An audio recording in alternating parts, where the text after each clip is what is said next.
നമസ്കാരം. പശ്ചിമേഷ്യയിൽ യുദ്ധഭീതി പാരമ്യത്തിലെത്തിച്ച് ഇറാനെതിരെ അമേരിക്ക വൻതോതിലുള്ള സൈനിക നടപടിക്ക് ഒരുങ്ങുന്നതായി റിപ്പോർട്ട്. അടുത്ത 24 മണിക്കൂറിനുള്ളിൽ ട്രംപ് ഭരണകൂടം ഇറാനെതിരെ ശക്തമായ ആക്രമണം നടത്താൻ ഒരുങ്ങുന്നുവെന്നാണ് റിപ്പോർട്ടുകൾ. സംഘർഷം രൂക്ഷമാകുന്നതിനിടെ ഇറാനിൽ US സൈനിക ഇടപെടൽ ഉടനുണ്ടാകാൻ സാധ്യതയുണ്ടെന്നും അടുത്ത 24 മണിക്കൂറിനുള്ളിൽ അത് സംഭവിക്കാമെന്നും ഉദ്യോഗസ്ഥർ മുന്നറിയിപ്പ് നൽകി. മേഖലയിലെ പ്രധാന US സൈനിക താവളത്തിൽ നിന്ന് സൈനികരെ ഒഴിപ്പിക്കാൻ വാഷിംഗ്ടൺ നടപടി ആരംഭിച്ചതായി റിപ്പോർട്ടുകളുണ്ട്. പ്രസിഡന്റ് ഡൊണാൾഡ് ട്രംപ് സൈനിക നടപടിക്ക് ഉത്തരവിട്ടാൽ അയൽ രാജ്യങ്ങളിലെ US താവളങ്ങൾ ലക്ഷ്യമിടുമെന്ന് ഇറാൻ മുന്നറിയിപ്പ് നൽകിയിട്ടുണ്ട്. ഒരു മുതിർന്ന ഇറാനിയൻ ഉദ്യോഗസ്ഥന്റെ മുന്നറിയിപ്പിനെ തുടർന്ന് മുൻകരുതൽ എന്ന നിലയിലാണ് സൈനികരെ പിൻവലിക്കുന്നതെന്ന് US ഉദ്യോഗസ്ഥർ കഴിഞ്ഞ ബുധനാഴ്ച പറഞ്ഞിരുന്നു. സൈനിക ഇടപെടൽ അടുത്ത 24 മണിക്കൂറിനുള്ളിൽ സംഭവിക്കാമെന്ന് 2 യൂറോപ്യൻ ഉദ്യോഗസ്ഥർ സൂചിപ്പിച്ചു. അതേസമയം ഇടപെടാൻ ട്രംപ് തീരുമാനിച്ചതായും എന്നാൽ കൃത്യമായ സമയവും വ്യാപ്തിയും വ്യക്തമല്ലെന്നും ഒരു ഇസ്രായേലി ഉദ്യോഗസ്ഥനും അറിയിച്ചു. രാജ്യത്തെ ആഭ്യന്തര സംഘർഷങ്ങൾ അടിച്ചമർത്താൻ ഇറാൻ നേതൃത്വം ശ്രമിക്കുമ്പോൾ സർക്കാർ വിരുദ്ധ പ്രതിഷേധക്കാർക്ക് വേണ്ടി ഇടപെടുമെന്ന് US പ്രസിഡന്റ് ഡൊണാൾഡ് ട്രംപിന്റെ ആവർത്തിച്ചുള്ള ഭീഷണികളെ തടയാൻ ടെഹ്റാൻ ശ്രമിക്കുകയാണ്. സുരക്ഷാ ആശങ്കകൾ വർദ്ധിച്ചതിനെ തുടർന്ന് മുൻകരുതൽ നടപടിയായിട്ടാണ് പിൻവാങ്ങലെന്ന് പേര് വെളിപ്പെടുത്തരുതെന്ന വ്യവസ്ഥയിൽ സംസാരിച്ച ഒരു US ഉദ്യോഗസ്ഥനും വ്യക്തമാക്കി.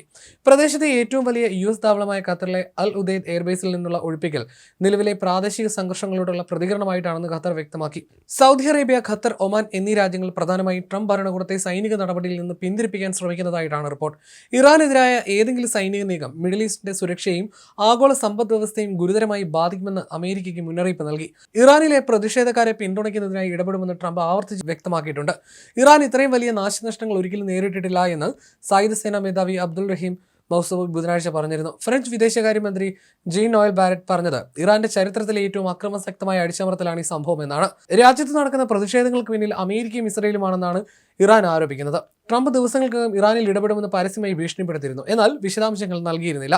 അതേസമയം പൊതുജന പിന്തുണയുണ്ടെന്ന് കാണിക്കാനാണ് ഭരണകൂടം ശ്രമിക്കുന്നതും അതുമായി ബന്ധപ്പെട്ട് ചിത്രങ്ങളും മറ്റും പ്രദർശിപ്പിച്ചാണ് അതിനുള്ള ശ്രമങ്ങൾ. ടെഹ്റാൻ, ഇസ്ഫഹാൻ, ബുഷഹർ, മറ്റ് നഗരങ്ങൾ എന്നിവിടങ്ങളിലെ കലാപത്തിൽ കൊല്ലപ്പെട്ടവരുടെ വലിയ ശവസംസ്കാര ഘോഷയാത്രകളുടെ ദൃശ്യങ്ങൾ ഇറാനിയൻ സ്റ്റേറ്റ് TV സംപ്രേഷണം ചെയ്തിരുന്നു. പരമോന്നത നേതാവ് ആയത്തുള്ള അലി ഖമീനിയുടെ ചിത്രങ്ങളും പതാകകളും വീശിയ ആളുകൾ കലാപവിരുദ്ധ മുദ്രാവാക്യങ്ങൾ എഴുതിയ ഉയർന്ന ബാനറുകൾ ഉയർത്തിപ്പിടിക്കുന്നതുമടക്കമാണ് ഇതിന്റെ ഉള്ളടക്കം. അതേസമയം ഇതിനിടയിൽ ഇസ്രായേൽ പ്രധാനമന്ത്രി ബെഞ്ചമിൻ നെതന്യാഹുവിന്റെ ഔദ്യോഗിക വിമാനമായ വിങ്സ് ഓഫ് സയൻ ഇസ്രായേൽ വ്യോമാതിർത്തി വിട്ടതായ റിപ്പോർട്ടും ആക്രമണം ഉണ്ടാകുമെന്ന സൂചനകൾക്ക് കൂടുതൽ ബലം പകരുന്നതാണ്. ഇറാനിൽ നിന്നുള്ള ആക്രമണ സാധ്യത കണക്കിലെടുത്താണ് വിമാനം മാറ്റിയതെന്നാണ് ടൈംസ് ഓഫ് ഇസ്രായേൽ അടക്കമുള്ള മാധ്യമങ്ങൾ റിപ്പോർട്ട് ചെയ്യുന്നത്. ഇസ്രായേലിലെ ബേർഷബയിലുള്ള നെവാരിം സൈനിക താവളത്തിൽ നിന്ന് ബുധനാഴ്ച ഇന്ത്യൻ സമയം ഏകദേശം 3 മണിക്കാണ് വിമാനം പറന്നുയർന്നത്. മെഡിറ്ററേനിയന് മുകളിലൂടെ പടിഞ്ഞാറ് ദിശയിലേക്ക് സഞ്ചരിച്ച വിമാനം ഗ്രീക്ക് ദ്വീപായ ക്രെറ്റയുടെ തലസ്ഥാനമായ ഹെരാക്ലിയനിൽ ഇറങ്ങുകയും പിന്നീട് ബീർഷബയിലേക്ക് തിരിച്ചെത്തുകയും ചെയ്തു. വിമാനത്തിന്റെ ഈ അപ്രതീക്ഷിത യാത്ര ഇറാനിൽ നിന്നുള്ള തിരിച്ചടി ഭീഷണികൾക്ക് ശേഷം മേഖലയിൽ ഉടനീളം വർദ്ധിച്ച സൈനിക സജ്ജീകരണങ്ങളുമായി ബന്ധപ്പെട്ടാണെന്നാണ് പൊതുവിലയിരുത്തൽ. എന്നാൽ ഇത് പതിവ് പരിശീലന പറക്കലിന്റെ ഭാഗമായിരുന്നുവെന്നും ഇറാനുമായി ബന്ധപ്പെട്ടതല്ലെന്നും പേര് വെളിപ്പെടുത്താത്ത ഉദ്യോഗസ്ഥരെ ഉദ്ധരിച്ച് റിപ്പബ്ലിക് വേൾഡ് റിപ്പോർട്ട് ചെയ്തു. മുൻപും ഇറാനുമായി സംഘർഷ സാധ്യതയുണ്ടായ ഘട്ടങ്ങളിൽ മിസൈൽ ആക്രമണങ്ങളിൽ നിന്ന് രക്ഷ നേടുന്നതിനായി വിങ്സ് ഓഫ് സയൻ ഇസ്രായേൽ വ്യോമാതിർത്തി വിട്ടിട്ടുണ്ട്.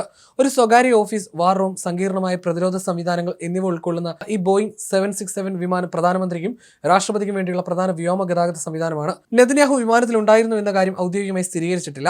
ഇറാനിലെ സർക്കാർ വിരുദ്ധ പ്രക്ഷോഭങ്ങൾ തുടരാൻ US പ്രസിഡന്റ് ഡൊണാൾഡ് ട്രംപ് ആവശ്യപ്പെട്ടതിന് പിന്നാലെയായിരുന്നു ഇറാന്റെ ആക്രമണ മുന്നറിയിപ്പ്. ഇറാനിൽ നടന്ന സർക്കാർ വിരുദ്ധ പ്രക്ഷോഭങ്ങളിൽ സുരക്ഷാ സൈനികരടക്കം 2000-ലധികം പേർ കൊല്ലപ്പെട്ടു എന്നാണ് റിപ്പോർട്ടുകൾ.